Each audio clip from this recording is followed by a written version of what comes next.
Hi everyone, and welcome back to another episode of Brunch with Isome. Today's episode is really exciting because we are going to be talking about how to get in the fall spirit, your ultimate fall guide to romanticizing the season. So I wrote down some notes that I can read from just to share with you guys some of the ideas I have for romanticizing the season, and I hope you guys enjoy.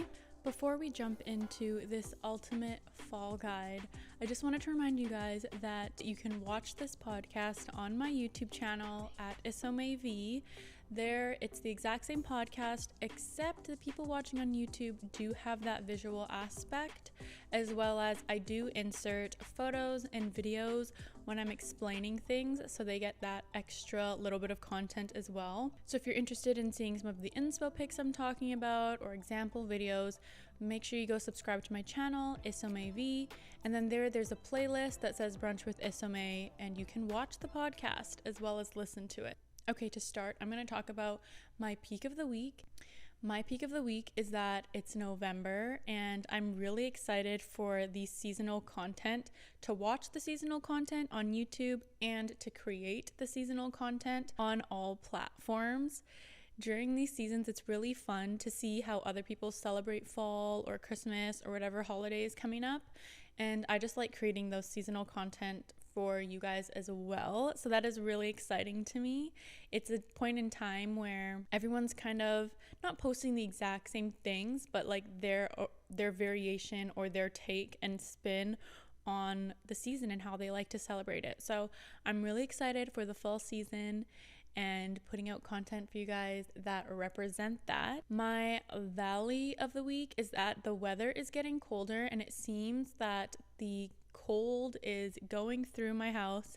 And so this is definitely the time to be upping your vitamins, drinking lots of water, getting out in the sunshine, because we need to improve our immune systems and keep that up. So make sure you're taking your vitamins, you're getting enough vitamin D by going outside in the sunshine, you're exercising, and you're just eating good, because we all know that during these colder months, we are more susceptible to catching flus and cold and whatever. Okay, so we are going to jump right into this week's episode. And as I said before, we are talking about the ultimate fall guide and how to romanticize and really just take advantage and appreciate this season. You know, sometimes when seasons change, there's always those negative Nancys who are thinking, oh my goodness, it's raining, it's so cold, it's so gloomy out, where's the sun?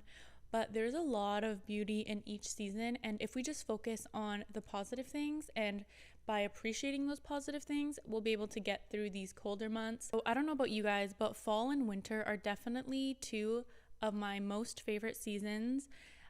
Obviously, because you get to be cozied up and all the fashion has to do with layering, and it's just a lot of cozy vibes, which I really enjoy. And leaning into the season can be a really good mood booster as well, just a little tip. But number one for your ultimate fall guide is to start learning new fall recipes.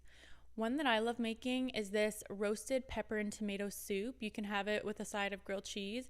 It is so easy and so fast to make, but when you're eating it, it just feels so cozy and warm and delicious. So you literally set out a pan, put on some peppers, some tomatoes, some garlic, onion, and whatever else you want in your soup. You put it in the oven and roast it for probably about 20 minutes. I usually do it at like 400 degrees or something like that. Once all your veggies are roasted, you just put them in a blender, add a little bit of cashew milk or whatever milk, and blend it up. After it's all blended up, it's pretty much already in soup form. All you really have to do is put it in a pot and season it up with your favorite spices. So easy, so quick, so delicious, and just all the fall cozy vibes when eating it. Another soup recipe I made recently, I made borscht for my husband. My mother-in-law showed me how to make it probably a few times, so making this soup for my husband is very nostalgic for him because him and his family are Eastern European, but it's a nice meal to have that is hearty yet warm for this cold season. Tip number 2 is have cozy movie nights where you and your friends watch scary movies with popcorn, snacks, maybe some hot cocoa.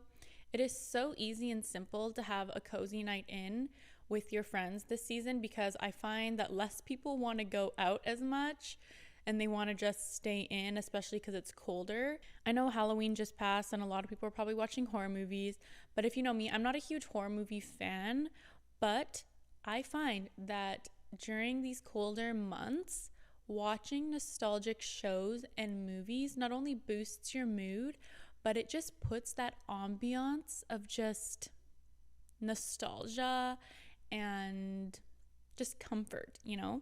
Some of my favorites are The Gilmore Girls, Freaky Friday, The Proposal, 27 Dresses, The Princess Diaries with Anne Hathaway, of course. Literally any 2000s rom-com is a hit. The next thing you can do to get in the fall spirit is plan a fall photo shoot with your friend. And if you don't have a friend, you can always do this on your own. Just set up a tripod. But if you plan a fall photo shoot with your friend, go to Pinterest. If you're watching on my YouTube channel, I'm going to insert some pictures of some fall inspo pics that you can take with you and your friends. It's just so fun to see online how other people are styling their clothes this fall season. And this is just a fun way for you and your friend to head into town or your city, grab a seasonal drink, and just take some cute pictures together. Not only is it a fun time, but your Instagram pics will be absolutely gorgeous. The next thing is you can set the fall ambiance in your home. Take out those cozy throw blankets, as you can see behind me if you're watching. Turn on the fireplace in the evenings. I changed out these pillowcases a few months ago actually, and they're more like neutral colors, but like neutral browns, oranges. The color of the season is apparently cherry red. So having those colors around the house can really set out the ambiance. Play some relaxing jazz music in the background.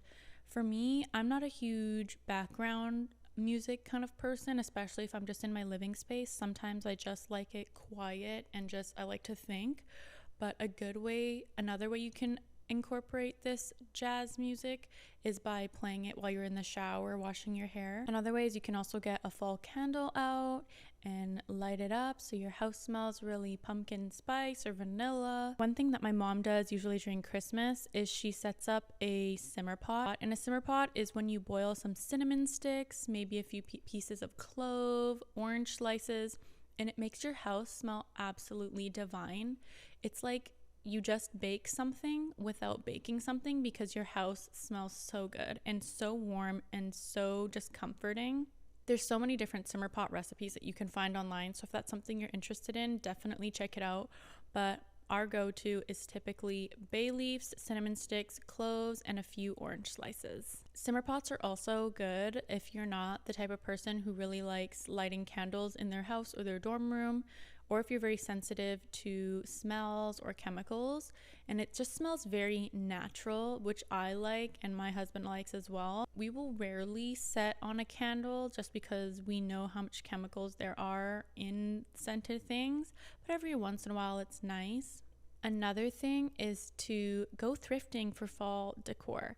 And as you may know, decoration shopping is quite expensive, especially when it comes to seasonal decorations. Christmas, fall, Halloween, whatever it is, decorations are expensive because they do make that difference. And when you walk into your house, it really sets the feel of what you're walking into. So another way you can do this is go to good thrift stores like Goodwill, Salvation Army, Value Village, whatever is near you. Really scout out those good thrift stores where you can buy pumpkins or candles, maybe throw blankets, pillow coverings, like not bed pillow coverings, like throw pillow coverings, just to bring in those fall colors into your house without having to break the bank. Okay, so here I just compiled a list of some other fall activities that you can do with your friends or your significant other just to celebrate the season that we're in, because I find that fall is quite short. It's Halloween and then Christmas is around the corner. So we just need to slow it down a little bit and appreciate this season. So here's some activities that you can do. You can go to a pumpkin patch with your friends. There's a lot of pumpkin patches around cities, and sometimes even if there's not pumpkin patches, cities and towns will set up these barrels and these areas where they set out a lot of pumpkins, so you can go there with your friends, take some cute pictures, maybe get some pumpkin lattes, who knows. Another option is to set up a date with you and your significant other. You both can go apple picking. There's not too many apple orchards around here, but if you are blessed to be living near somewhere where there's apple orchards, definitely take advantage of that. There is nothing like picking your own apples, taking them home. Maybe you can make some apple cider, you can make them into apple pie or apple crumble, so that would be really fun. If you can, find a place and go horseback riding, especially if you live in an area where there's a lot of foliage and the trees have turned like orange and red. How relaxing would it be just to be trotting on a horse and just being in nature, looking at the beautiful leaves? That's gorgeous. I would love to do that. Another thing you can do is you can set up a chili and cornbread cook-off with you and your friends. Have everyone bring their favorite chili and cornbread recipes to your house, and then have everyone else blindly vote on whose is the best. And it's just a fun way to eat good food and be with friends with a little bit of friendly competition. Have a hot girl walk or a hot girl bike ride, especially, again, I'm saying this again because I am not seeing any beautiful foliage right now where I live. But if you have those orange and red leaves, take advantage and go on a hot girl walk. Put on your favorite podcast, go for a bike ride, and just go around the town, go around the city, enjoying the view, just breathing in that crisp, fresh air and enjoying the beautiful foliage. Kind of relating to pumpkin patch visiting, you can visit a corn maze, you can cozy up by the fireplace and read a book, and last but not least, you can bake a pumpkin pie. And if you don't like pumpkin pie, bake an apple pie. I hope you guys enjoyed some of these ideas on how you can appreciate this fall season and how you can really romanticize just these cozy vibes. But thank you so much for listening to this episode. Make sure you follow this podcast. Also rate it 5 stars, download the episodes. Remember, you can also watch this podcast on my YouTube channel at Isome. There you'll be able to see the visuals as well as extra pictures and videos that I insert just to explain things further for those watching. I love you guys, and I will see you in the next episode.